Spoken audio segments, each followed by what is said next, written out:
Hey friends, today I'm painting Kalúa the Rottweiler. This painting took me about 2 days, but I'm going to show it to you much faster than that.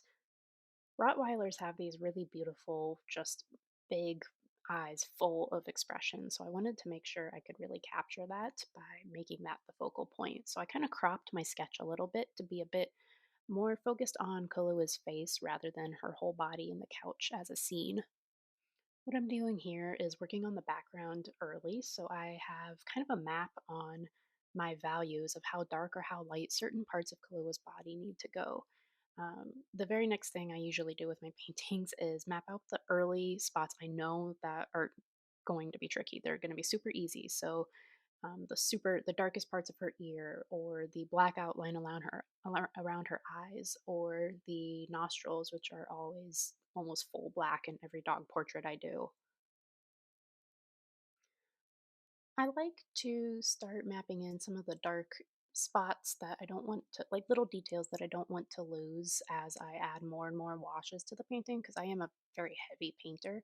So I might do a little, fur texture here and there of some simple black lines, just so I can use that later on to go back and look and say, oh, this is where this highlight or this shadow starts or begins here. Now, once I have some good values down, some very dark darks, and my super light areas I want to keep clean, mapped out, I can go in with the fun part and add color. I was not sure on what I was going to do with the background on this painting. I know they wanted it colorful, but the brown of the couch was kind of throwing me off. It was my eyes were just so drawn to that I was really struggling to add color to this painting.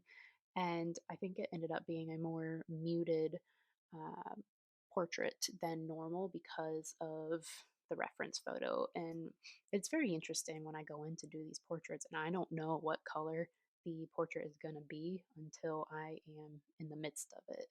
Unless somebody very specifically asks for like bright green or bright orange or whatever in their portrait.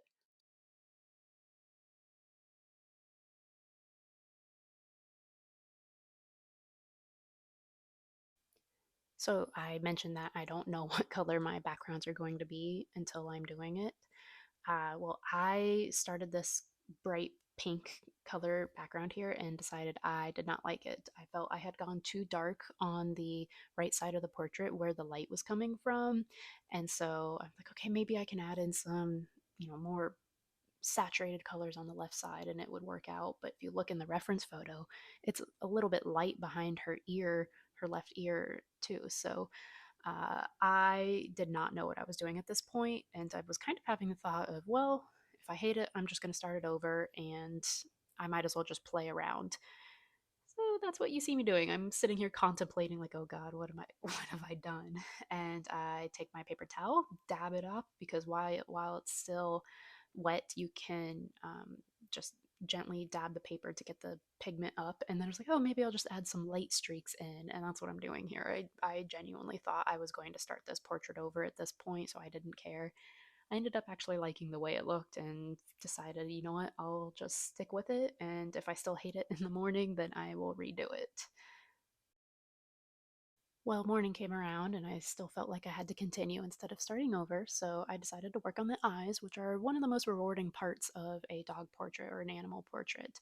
Once you put the eyes down, it feels less like a, horrible, ugly Frankenstein painting staring at you and more like the animal you're trying to capture. And it makes it easier for me to finish the rest of the portrait if I feel like that portrait already has a personality.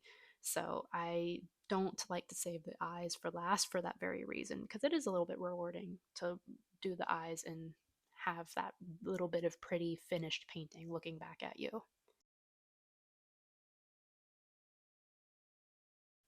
I also really like adding bright pops of color on my highlight areas where I could just leave it, bright white or whatever. But I think it's a lot of fun to add bright blue. And a phthalo blue is my favorite for this. It stains really easily, so you have to be careful with it. But when you add just the right amount, it looks perfect as a highlight and just adds some visual interest to that area where I could have just kept it a boring, white color. So, as my painting progresses, my methodology is really just going from one area to another, looking back and forth to the reference photo to see where I need to mostly darken an area. Occasionally, I have to scrub out a highlight here or there, or maybe add some opaque white paint at the end to fix a highlight I painted over. But that's just my process. I don't have any one specific method of where, I always do the nose first and then the shoulders, or always background first. It really is just go with the flow. I will say most often in watercolor, though, my biggest tip is you need to go darker. Most paintings look like they aren't finished when people are struggling with them and they scrap it and they want to start over. But, and even for myself too, when something doesn't feel right, it's generally you need to go darker in the area. Be bold with it and don't be afraid to layer. You can always add more later on if you don't like it. And if you mess up, you mess up. It's just a piece of paper. You can try again. And, I do these for money, I do these for commissions, and I still have to force myself to take that attitude of like, okay, I messed it up. It looks goofy.